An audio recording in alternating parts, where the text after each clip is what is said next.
destruction from a deep freeze and or both a couple of winter storms that rolled through that we actually experienced up here in Pennsylvania to the latter end of it, but we're a little bit more prepared for that kind of stuff where they were not.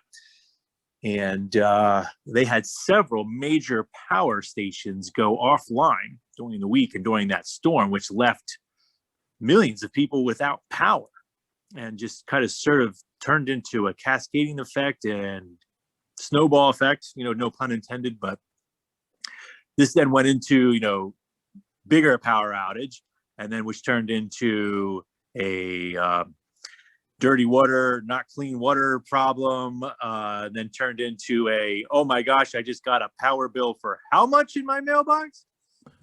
So these all kind of stem from a decentralized power grid, which is not federally mandated. Texas does their own thing, and we've always known that, and they pride themselves on doing their own thing, and that's a big part of the GOP is to just do their own thing with hands off by the government.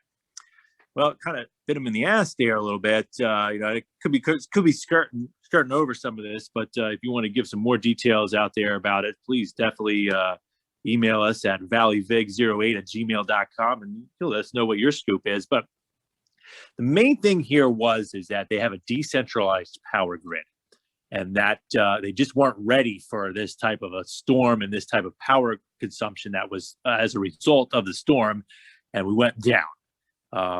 And they were down for several days, and it just was a huge mess. It was probably worse than any other hurricane that ever hit the state or hit the Gulf Coast there. And now today, which is Monday, February 23rd, we're just coming back there. Some of the power is starting coming, but they have dirty water, and it's just been a big mess there, and it really could have been avoided. Once again, we're back to this topic where it could have been avoided had there been prior pre-planning and just a better game plan on how to handle a crisis. Dirty water, huh? Jesus dirty Christ. Water, TJ. Yep. I think Fish had their festival there, and then it had to get canceled. Is that where it was? I don't know. I forget what a Fish festival was like. Seriously, apparently the water isn't good because I was going to go to one and then they had to cancel it. I had to throw a fish. I heard dirty water and I had to throw the fish. Everyone who knows curveball. That was a curveball, right? Ha ha. Punny. Well, that was one of the reasons I think they gave for canceling it, is that they thought that there was not going to be enough clean water due to the stormwater mixing in with fresh water, and it was a lot of flooding and things like that. Yeah. That can go bad. That can go south quick. So what's the reaction of everybody? Is anyone blaming the governor, or are they blaming liberals? Are they blaming the Mexicans? Where is a lot of the blame going? Well, so there's blame going towards the governor, Greg Abbott, for just not managing this whole well and not having a plan in place.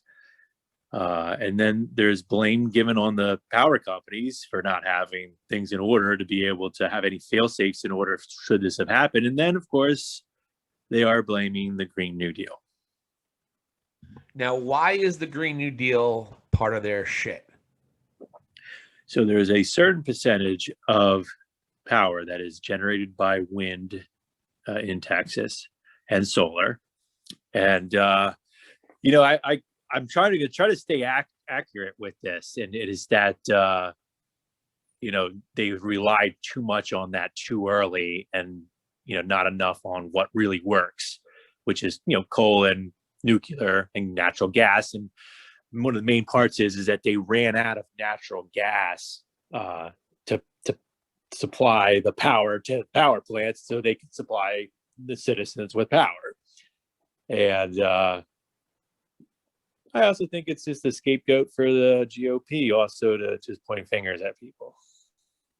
So, in your opinion, the Green New Deal has nothing to do with this. They're just talking about. Is that what your opinion? Is that how I look at it? It looks like they need to blame somebody. Sure. And so that's just the way to go about it, because it's easy to do that. This might be a little fuzzy math, but I believe it's really only about between 23 and 28% of all power in Texas is done by solar or wind, so that we can really be blamed on that.